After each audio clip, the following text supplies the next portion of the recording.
আমরা দান করতে চাই, সবাই ইনশাআল্লাহ মা বোনেরা আপনারাও স্বতঃস্ফূর্ত অংশগ্রহণ করবেন। মহিলাদের অংশগ্রহণটা মসজিদের মধ্যে সবচেয়ে বড় একটা চিহ্ন হয়ে আছে। এর আগামী জুমাতে ইনশাআল্লাহ ওয়াজ করব।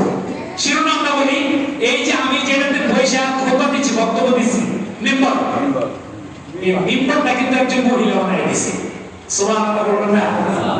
একজন মহিলা। তো মসজিদের মধ্যে দেখেন লম্বা কাতা, সোজা কাতা, মেহরাবটাও একটু বড়, কিন্তু স্পেশাল একটা জিনিস হলো কি মিম্বর, স্পেশাল জিনিস। এটা কিন্তু একজন মহিলা সাহাবী বানিয়ে দিয়েছেন। আগামী জুমাতে ইনশাআল্লাহ আমরা এটা তুলে ধরব। সুতরাং মা বোনেরা আপনাদের অবদান অনেক বড়, আপনাদের বিশেষ চিহ্ন রয়েছে। আপনাদের অনেকে স্বামী থাকে বিদেশে, ছেলে থাকে বিদেশে, অনেকে আত্মীয় স্বজন বিদেশে থাকে, বাইরে থাকে বা এলাকায় থাকে না। তো আপনারাও চেষ্টা করবেন তাদেরকে বলে এই মসজিদ নির্মাণ কাজে অংশগ্রহণ করানোর জন্য। তো ইনশাআল্লাহ আপনারা সবাই যদি আমরা আলোচনা করে একটা সুন্দর পদ্ধতি বের করে নেই, যারা যারা পারি এইখানে আমরা স্বীকারোক্তি দিলাম। আমাদের তো অনেকে মনে করে যে গোপনে দান করা উত্তম। হ্যাঁ, গোপনে দান করা উত্তম, কিন্তু এই ধরনের জনকল্যাণমূলক কাজের মধ্যে প্রকাশ্যে দান করা উত্তম। হাদিসেরও কথা না, সরাসরি কোরআনের কথা। আল্লাহ নিজে বলছেন সুবহানাল্লাহ, জনকল্যাণমূলক কাজ যেগুলো, রাস্তাঘাট, মসজিদ, কালবার নির্মাণ, এইগুলোতে প্রকাশ্যে দান করাটা উত্তম।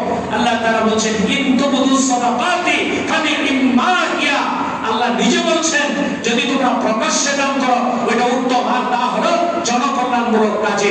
কারণ আপনার দেখাদেখি আরো অনেকেই দান করবে। তো ইনশাআল্লাহ আগামী জুমায় আমরা অনেকে প্রস্তুতি নিয়ে আসবো ইনশাআল্লাহ।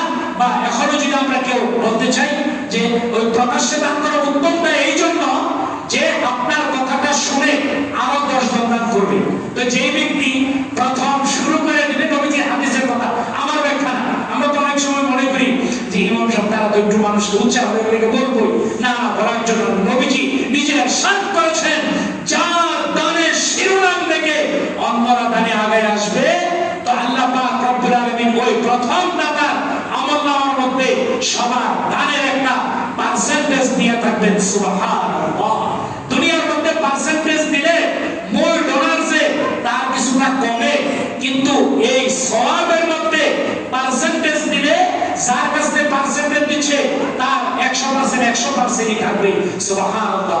এই জন্য আমাকে দেখে যারা উদ্বুদ্ধ হবে, যারা উৎসাহিত হবে, তাদের প্রত্যেকে দানের সওয়াব, আমাদের সওয়াব আমার আমলনামায় আল্লাহ তাআলা দান করবেন।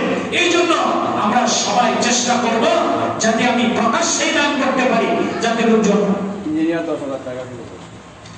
সবাই চিলে বলি মারহাবা, বলো না সবাই বলি মারহাবা, মারহাবা। কি লিয়ে করেছে এটা আমাদের আঙ্কেল সাহেব, ইঞ্জিনিয়ার সাহেব, উনি 10,000 টাকা মসজিদের কাজের জন্য দান করবেন, প্রতিশ্রুতি নিয়েছেন। সবাই বলি আলহামদুলিল্লাহ। আল্লাহ পাক ওনার দানকে কবুল করুন, আমিন। সানা বলে বরকত দান করুন, আমিন। আল্লাহ তাআলা ওনার ইহকাল পরকালকে সফলতায় ভরপুর করে দিন, আমিন। আল্লাহ তাআলা ওনার মা বাবাকে মাফ করে দিন, আমিন। আল্লাহ তাআলা ওনাকে দিনদার মুত্তাকি পরহেজগার হিসেবে কবুল করেন, সবাই বলি আমিন। তো সবাই আমরা একটু ইনশাআল্লাহ বলে ফেলাই, যারা যারা আছি অল্প সময়ের মধ্যে যার যার সামর্থ্য অনুযায়ী একটু বলি। এটা আমরা আগামী জুমাতে ইনশাআল্লাহ এই কথা ছাড়বো এবং কালেকশন দেওয়া শুরু করবো ইনশাআল্লাহ। একটু জি কিছু বলছেন? একটু সবাই বলি, সবাই যার যার সামর্থ্য অনুযায়ী বলি, একটু উৎসাহ হবে, অন্যজনের একটু উৎসাহ আসবে এটা শুনে ইনশাআল্লাহ। তো আমাদের ইঞ্জিনিয়ার সাহেব আলহামদুলিল্লাহ শিরোনাম করে দিয়েছেন। জি জি বলেন, একটু সুন্দর করে বলেন। 10,000 দিন সবাই চিনে বলেন মারহাবা। আমার জনাব জহুরুল ইসলাম ভাই, ওই যে জহুরুল ইসলাম ভাই তাবলীগ করেন, দোকান করে, ওইখানে ব্যবসা বাণিজ্য আছে, আলহামদুলিল্লাহ। উনিও 10,000 টাকা দেওয়ার প্রতিশ্রুতি নিয়েছেন মসজিদের নির্মাণ কাজের জন্য। চিনে বলেন মারহাবা, আলহামদুলিল্লাহ। আল্লাহ তাআলা ওনার দানকে কবুল করুন, জানা বলে বরকত দান করুন, সবাই বলে আমিন। আল্লাহ তাআলা ওনার মা বাবার গুনাহ খাতা মাফ করে দিন, ওনার সন্তানদেরকে কবুল করে নিন। আল্লাহ তাআলা ওনাকে দ্বীনের জন্য কবুল করে নিন, সবাই বলে আমিন। সবাই সবাই ইনশাআল্লাহ আমরা খুশি খুশি বলি। অল্প সময়ের মধ্যে এত জোর করে বলার দরকার নেই, সবাই খুশি খুশি বলি ইনশাআল্লাহ। নবীজি আল্লাহ তাআলা বলেছেন লান তানালুল বিররা হাত্তা তুনফিকু মিম্মা তুহিব্বুন, পূর্ণাঙ্গ সওয়াব ততক্ষণ পাবে না যতক্ষণ পর্যন্ত না উইলিংলি স্বতঃস্ফূর্তভাবে আনন্দের সাথে দান করবে। জোর করে চেপে চেপে নেওয়ার দরকার নাই, আপনি উইলিংলি মনে করেন ইনশাআল্লাহ। তো আলহামদুলিল্লাহ আজকে আমরা দুইজনের স্বীকারোক্তি পেলাম যারা 10,000 করে টাকা দেওয়ার প্রতিশ্রুতি দিয়েছেন। তো এটা একটা প্রতিশ্রুতি দিয়েছেন ইনশাআল্লাহ, আশা করি তারা তো আরো দিচ্ছে, আগে থেকেও দিচ্ছে, আরো দিবে ইনশাআল্লাহ। এটা একটা ন্যূনতম পরিমাণ দিয়ে তারা শুরু করলেন, আরো বেশিও দিবে ইনশাআল্লাহ। তো আমরা যারা উপস্থিত আছি সবাই একটু মনে মনে নিয়ত করি এবং প্রস্তুতি নিয়ে থাকি। আলহামদুলিল্লাহ আজকে আমাদের যে দুইজন ওনারা স্বীকারোক্তি দিয়েছেন, আল্লাহ পাক রব্বুল আলামিন ওনাদের এই দানকে কবুল করুন এবং ওনাদের দেখা দেখি যারা যারা দানে উদ্বুদ্ধ হবে প্রত্যেকের দানের একটা সওয়াবে ভাগী ওনারা হবেন নবীজির হাদিস অনুযায়ী।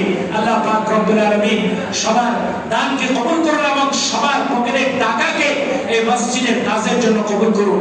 একটি জিনিস আপনার মাথায় রাখবেন, আপনার পকেটের টাকা না, এটা মসজিদের কাজে লাগবে কিনা এটা আপনি আল্লাহর কাছে দোয়া কইরা কবুল করান। আল্লাহ দয়া করে আমার টাকাটা আপনি নেন, আপনি গ্রহণ করেন। আল্লাহ যদি কবুল না করে টাকা থাকার পরেও আপনি দান করতে পারবেন না, আপনার মন ঘুরবে না, মন আপনার পেরেশান হবে না। আপনি দেখবেন আপনার টাকাটা আসে নাই, প্রায় মনে হয় এস্টিমেটেড বা আনুমানিক এরকম যে 40-এর উপরে না, 40 লাখ টাকা, 40-এর উপরে।